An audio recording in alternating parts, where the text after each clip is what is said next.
રાજકોટના નવયુગ સ્કૂલના બાળકનું સાસણમાં ડૂબી જવાથી મોત. NSCUIનું કલેક્ટર કચેરી ખાતે આવેદન. ન્યાયની કરી માંગ.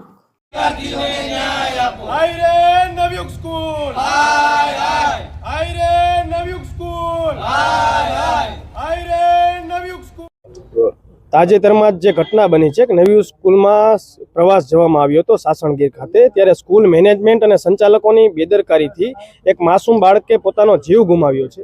આવી ઘટના બીજી વાર ન બને ભવિષ્યમાં, તેથી કરીને આજ કલેક્ટરશ્રીને અમારી રજૂઆત છે કે જે સ્કૂલમાં પ્રવાસ થતો હોય તે તમામ સ્કૂલોને એક પરિપત્ર બહાર પાડવામાં આવે, 2 કોન્સ્ટેબલો નિયુક્ત કરવામાં આવે, જેથી કરીને કોઈ માસૂમ બાળકે પોતાનો જીવ ગુમાવવો ન પડે, માતા પિતાએ પોતાનો માસૂમ દીકરો ગુમાવવો ન પડે.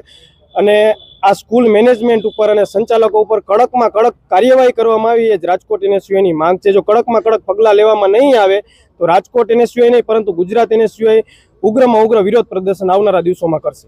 કોઈ પણ પ્રકારના પગલાં લેવામાં નથી આવ્યા, એટલે જ આજે અમે કલેક્ટર કચેરી ખાતે આવેદન આપવા આવ્યા છીએ. જો કોઈ પણ પ્રકારના પગલાં લેવામાં નહીં આવે સ્કૂલ મેનેજમેન્ટ અને સ્કૂલ સંચાલકો ઉપર, તો રાજકોટ NSCUI સ્કૂલ બંધ પણ કરાવી શકે છે અને ઉગ્રમાં ઉગ્ર વિરોધ પ્રદર્શન પણ કરી શકે છે. અમારી એક જ માંગ છે કે સ્કૂલ સંચાલક ઉપર કડકમાં કડક કાયદેસર પગલાં લેવા.